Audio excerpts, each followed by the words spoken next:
दोस्तों, मजबूरी इंसान से क्या नहीं करवाती।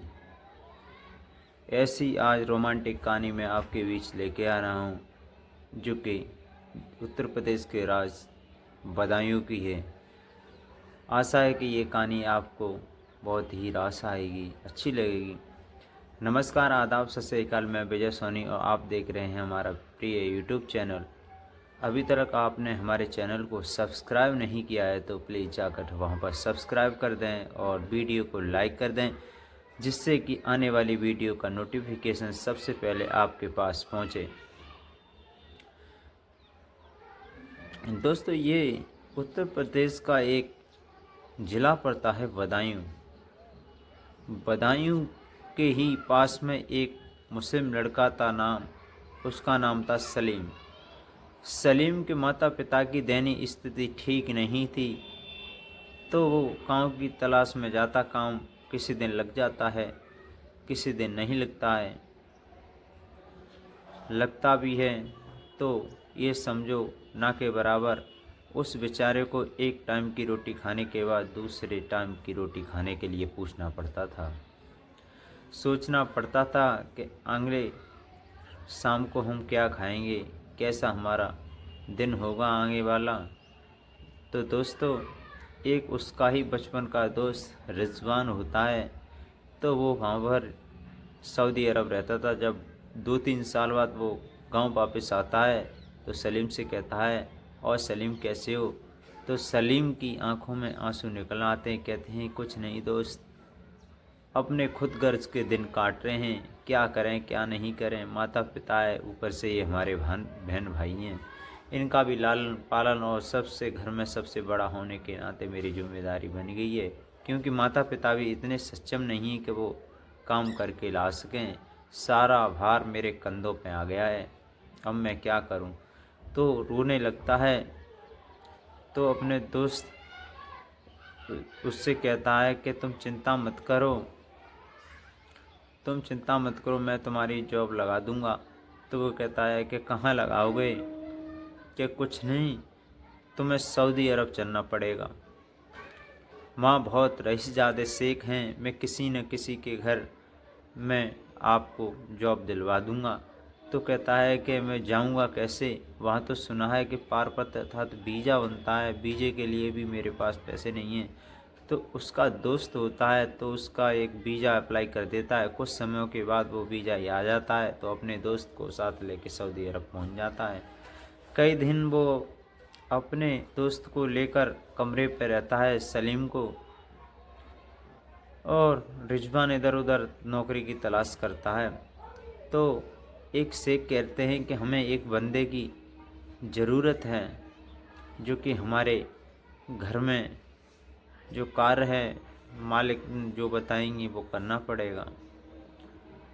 कि ठीक है। तो वो कहता है, सलीम कॉन्ग्रेचुलेसन, आपकी जॉब पक्की हो गई है, आपकी नौकरी लग गई।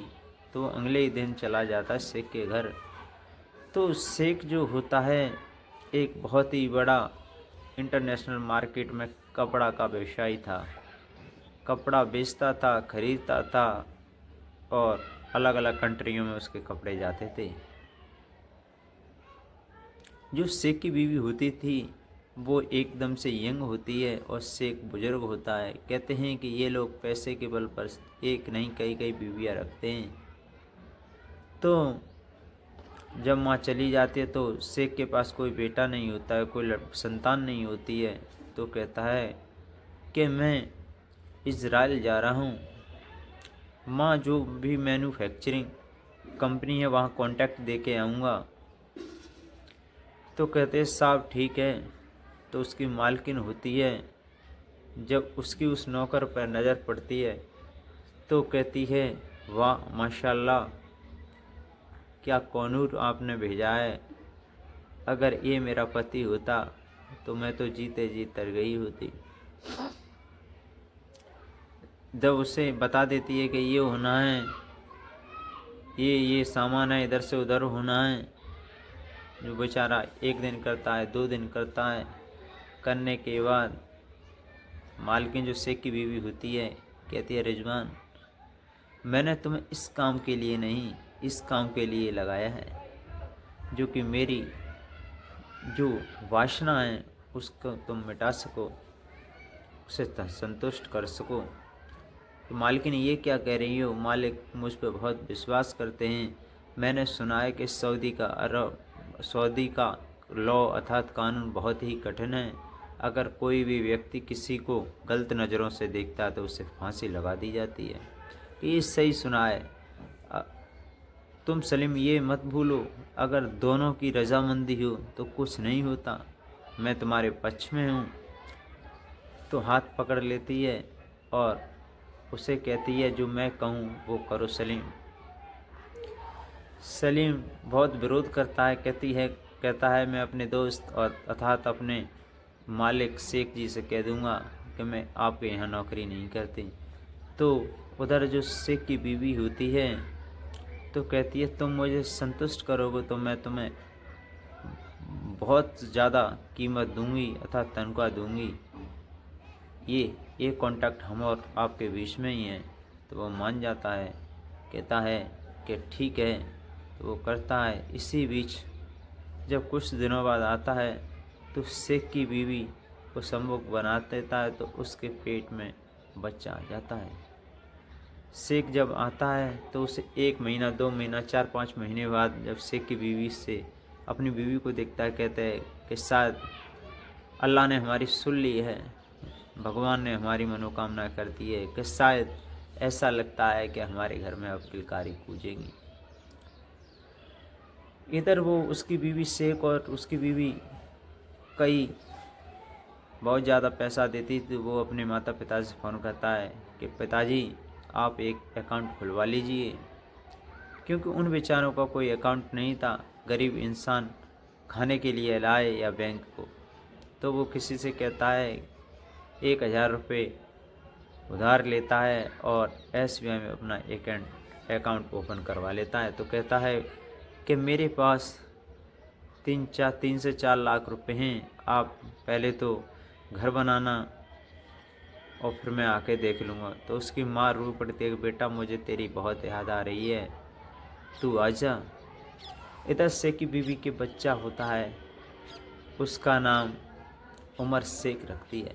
उमर शेख की जब जन्म होता है, उसका बर्थडे होता है, पार्टी होती है, तो उसे एक बेशकीमती हीरे का एक कंगन देती है कि ये तुम्हें मैं गिफ्ट में दूंगा, क्योंकि तुमने मेरी वासना की हवस, तुमने मेरी इच्छा पूर्ति की है। तो वो ले लेता है। अब तो उसकी शेख की बीवी उसी से राजी थी और शेख भी उसका विरोध नहीं कर पा रहा था कि दोनों के लिए चल रहा था, अच्छा रहा, क्योंकि शेख भी किसी मतलब का नहीं था। 60-65 साल की एज होगी। इधर उसकी सलीम होता है मात्र 27 से 28 साल का, उसकी बीवी होती है 23 साल की। 23 साल की होती है दोस्तों। तो अचानक वो भाग आता है और जितने भी करोड़ों की संपत्ति होती है वो अपने पिता के ट्रांसफ़र कर देता है और इधर भारत चला आता है। तो उसको बेचारी को पता पड़ती है कि सुबह के सलीम है ही नहीं है। तो कॉल मिलाती है सलीम के पास, सलीम तुम कहाँ हो, हमें बहुत याद आ रही है, प्लीज़ आ जाइए। तो कहते मैडम अब मैं कभी नहीं आऊँगा, अब मैं तुम्हारी हवस का शिकार कभी नहीं बनूँगा। दोस्तों ऐसे सलीम कौड़ी से करोड़पति सऊदी अरब जा रहा था। उसे क्या पता था कि मजबूरी मुझसे ये करवाएगी। दोस्तों आज की कहानी आपको कैसी लगी तो प्लीज़ कमेंट बॉक्स में ज़रूर बताएं और हमारी वीडियो को पूरा देखें, जिससे कि मुझे भी मोटिवेशन मिल सके और मैं आपके लिए बीच बढ़िया कहानी लेकर आता रहूं। नमस्कार, आदाब, सत श्री अकाल। मैं विजय सोनी और आप देख रहे हैं हमारे